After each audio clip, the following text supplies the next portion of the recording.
ሰላም ጤና ይስጥልኝ እንደምን አላችሁ ውድ የዚህ ቻናል ቤተሰቦች እንዴት ቆያችሁኝ? የምስራች ይዤን የመጣሁት ገኒን እንዲሁም ቤተሰቦቿን የምትወዱ ሁሉ እንኳን ደስ ያላችሁ።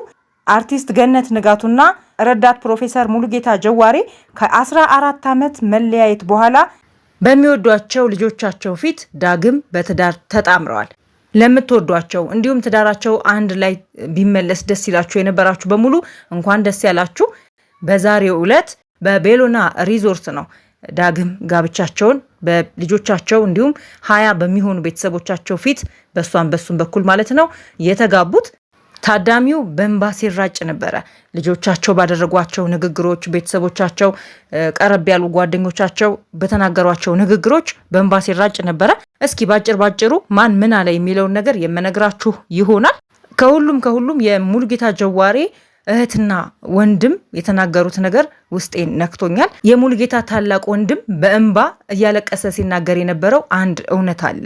ብዙ ጊዜ ባልና ሚስት ሲለያዩ በባል ወገን በሚስት ወገን ያሉ ቤተሰቦች እነሱ ወደ ሆነው አካል ጎራ ለይተው አብረው አተካራ ውስጥ ይገባሉ።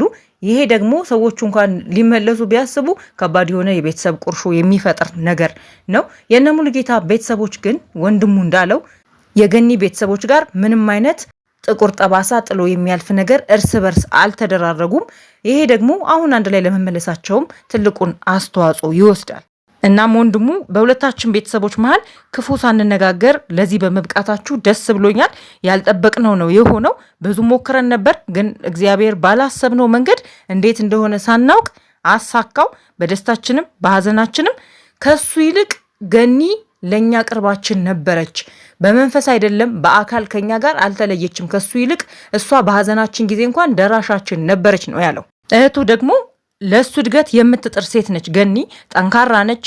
ልጆቿ እንዳይበተኑ ሰብስባ ይዛቸዋለች። ያኔ በተለያዩ ጊዜ ወንድሜ ለኔ አባቴ ነው፣ ወንድሜ ብቻ አይደለም ብዙ ነገር አድርጎ ያስተማረኝ፣ እዚህ ለመብቃቴ ትልቅ አስተዋጽኦ ያለው ወንድም ነው። ነገር ግን ሲጣሉ ለሷ ነበረ የምቆመው፣ ምክንያቱም ለቤቷ ታደርግ የነበረውን ነገር ስለማውቅ ነው ያለችው እህትየው። ሙሉጌታን ስትገልጽ እህትየው ምንድነው ያለችው? ለሰው የተሰጠ ሰው ነው ሙሉጌታ።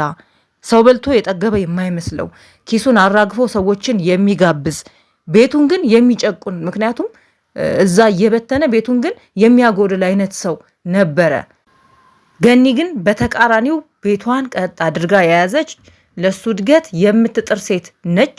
ይህንንም ደግሞ ስለማውቅ የተጣሉ ጊዜ እንኳን ወደ ሙሉጌታ ወግነው እሷ ናት እንጂ ሲሉ ኖ በፍጹም እያልኩኝ ለእሷ ነበር የምከራከረው ብላለች። ይሄ በጣም ደስ የሚል ነገር ነው። ልጆቻቸው ሲያለቅሱ አይተናቸዋል። በደስታ ምን እንደሚያደርጉ ራሱ ግራ ገብቷቸው ነበረ። መክሊት ምን መናገር እንዳለባት ራሷ አቅቷት ስጦታ ልስጥ በቃ ብዙ ነገር አልበል ብላ የመጽሐፍ ቅዱስ ስጦታ ሰጥታቸዋለች። ሁለተኛ ልጃቸው ቅዱስም በእኛ አእምሮ ተስፋ አላቸው ብለን አናስብም ነበረ፣ ነገር ግን እግዚአብሔር አሳካው። እናም አሁን ትዳራችሁ ጀምሯል።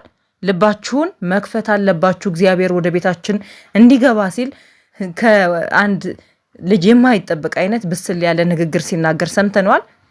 ሙሉጌታ ሙሉ የሰርጉ ፕሮግራም ላይ እውን ሳይሆን በህልሙ እያየ አይነት መስሎት በደስታ ሲፈነድቅ፣ አንዳንዴም ሲያለቅስ ራሱን ይዞ ሲተክዝ አይተነዋል።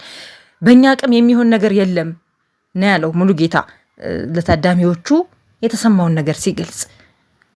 እኔ ማን ሆኜ ነው ግን ለዚህ ቀን የበቃሁት? ቀሪውን እድሜ እንዳናሳፍራችሁ ያርገን። በሱ ኃይል በሱ ስልጣን ለማለፍ ያብቃን። እግዚአብሔር ያጽናን። እናንተም ጸልዩልን። እንዳናሳፍራችሁ መልካም ባልና ሚስት እንድንሆን እንዲያደርገን ጸልዩልን ብሏል ሙሉጌታ። ከዚህ በላይ መናገር አልቻለም።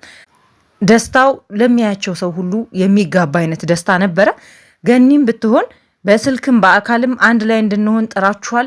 ሁላችሁንም እዚህ የተገኛችሁም እንዲሁም ደግሞ መላው የኢትዮጵያ ሕዝብን አመሰግናለሁ። ለእኛ ስትጥሩ ስትደክሙ ስትጸልዩ የነበራችሁ። እናም ይሄው ያ ቀን መጥቶ ተሞሽረናል፣ እንኳን ደስ ያላችሁ ብላለች። እንደምታውቁት ተመልሰን አንድ ላይ አንሆንም በቃን ብለን ነበረ፣ እህትና ወንድሞች ነን ብለን ነበረ። ነገር ግን ሀሳቡን የማይለውጥ የሞተ ሰው ነው። ሀሳብ እንድንቀይር ላደረጉን ሁሉ እናመሰግናለን። በጣም አመሰግናለሁ። ዛሬ እዚህ በመድረሴ ደስ ብሎኛል። ከዚህ በኋላ የልጆች አባት ሳይሆን ባለቤቴ እለዋለሁ ብላለች። በጣም ደስ የሚል ዝግጅት ነበረ በዛሬው ቀን በዕለተ ፋሲካ ቤታቸው ውስጥ ደስታ ገብቷል። እንኳን ደስ ያላቸው። ወደፊትም ጥሩ ነገር እንዲያገኙ እመኝላቸዋለሁ። ረዳት ፕሮፌሰር ሙሉጌታ ጀዋሬና አርቲስት ገነት ንጋቱ የተገናኙት እሱ የዩኒቨርሲቲ መምህር ሆኖ እሷ ደግሞ ተማሪው ሆና ነው። እሱ በአዲስ አበባ ዩኒቨርሲቲ ውስጥ የቲያትር አርት አስተማሪ ነው። እሷም ቲያትር አርት ተምራለች። ያኔ ልትማር ዩኒቨርሲቲ በገባችበት ጊዜ ነበረ ከሙሉጌታ ጋር የተዋወቁትና በእሷ የምርቃት ዝግጅት ላይ ጋብቻቸውን የፈጸሙት። ከዛም ለ10 ዓመታት በትዳር ቆይተው 4 ልጆችን ከወለዱ በኋላ ተለያይተዋል። ለ14 ዓመት የብቸኝነት ኑሮ ኖረዋል። እሱም በዛ በኩል የራሱን ህይወት ይሞክር ነበረ፣ እሷም ትሞክር ነበረ። በመጨረሻ ግን ገኒ በፍጹም ከዚህ በኋላ አላገባም ብላ ወሰነች። ምክንያቱም ደግሞ ልጆቼ ማንም ሰው እንዲገላምጣቸውም አልፈልግም፣ የተሻለ አባት ሊያገኙ አይችሉም ብዬ ስለማምን ጋብቻ በፍጹም ከዚህ በኋላ አልፈልግም ብላ ወሰነች። እሱም በዛ በኩል ይጥር ነበረ። በዚህ መሃል ግን እንደ ወንድምና እንደ እህት ሆነው ይደጋገፉ፣ ልጆቻቸውን አንድ ቤት እንኳን ባይኖሩ ተለያይተውም ቢሆን ልጆቻቸውን ግን አባትና እናት እንዲያጡ አላደረጉም ነበረ። የአባቱ ሚና እሱም ይወጣ ነበረ። በታመመ ጊዜ እሷ አስታማሚው ነበረች። ይሄንን እያለቀሰ ሲናገር ሰምተነዋል። ማስታመም ብቻ አይደለም፣ ልክ እንደ ታናሽ እህት ሆና ትንከባከበው ነበረ። ጸጉሩን ስትቆርጥለት እናያለን። በዚህም የተነሳ ብዙዎች ለምን አንድ ላይ ሆናችሁ ድጋሚ ተጋብታችሁ ልጆቻችሁን በጋራ አታሳድጉም? በጣም ይወዷችኋል። ለአባታቸውም ለእናታቸውም ከፍተኛ ፍቅር አላቸው። ለምን የእናት አባት ፍቅር ታጎሉባችኋላችሁ? የሚሉ አስተያየቶች ይደርሷቸው ነበረ። ነገር ግን በፍጹም አንጋባም፣ ግን እንዲሁ እንቀጥላለን እህትና ወንድም ነን ሲሉ ሰምተናቸዋል። ነገር ግን ታሪክ ቀያሪ እግዚአብሔር ነውና ታሪካቸው ተቀይሮ በዕለተ ፋሲካ በዕለተ ትንሣኤ እነሱም ዳግም ተነስተዋል። ዳግም ትዳራቸው ላይ ትንሣኤ ሆኗል። ሙሉጌታ ጀዋሬ በቅርቡ ወጀብ የሚል ርዕስ የተሰጠው መጽሐፍ ማስመረቁን አይተናል። ያን ቀንም መጽሐፉን ለማስመረቅ ሽር ጉድ ሲሉ የነበሩት ገኒና ልጆቻቸው ነበሩ። በዚህም ያላትን ከፍተኛ ፍቅር ከፍተኛ ደረጃ ላይ እንዲደርስ ያላትን ምኞት አይተንባታል። ጀግና ሴት ናት ተብላለች። በብዙዎች ቢወቀሱም ከተፋታችው ባሏ ጋር በዚህ ሁኔታ መቀጠሏ እንዲያድግ እንዲለወጥ ሀሳቡን ህልሙን እንዲያሳካ እንዲህ በመጣሯ ጀግና ሴት ናት ሲሉ ሰምተናል። በተቃራኒው ደግሞ ለምንድነው እንደምታደርገው አይ አበዛችሁ ያሉም ነበሩ። የሚገርመው ነገር ግን እሷ በመጽሐፉም ሆነ በህይወቱ ላይ መርዳት ብቻ ሳይሆን ቢያገባ እንኳን የኔን ጉልበት ስማ ነው ሙሽራው የምትወጣው ብየዋለው ስትል ሰምተናታል። ሰይፉም አይ ይሄስ በዛ ሲል ቀልድ አክሎ ተናግሮ ነበረ። ነገር ግን አንዳንዴ ይሆናል ያልነው አይሆንም ያልነው ደግሞ ይሆናል።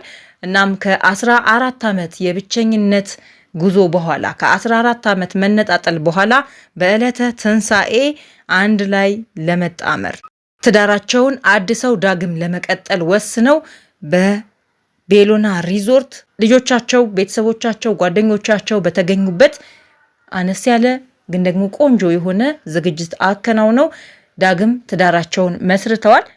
እናም ጸልዩልን እባካችሁ፣ ያው ሰውነንና እንዳንወድቅ እባካችሁ እንዳናሳፍራችሁ ጸልዩልን ብለዋል። መልካም ነገር ሁሉ መኝላችኋለሁ። ገኒ፣ ሙሉጌታ ጀዋሬ፣ እነ መክሊት፣ እነ ቅዱስ ልጆቻቸው በአጠቃላይ እንኳን ደስ ያላችሁ ልላችሁ እወዳለሁ። ለአድናቂዎቻቸውም እንኳን ደስ ያላችሁ።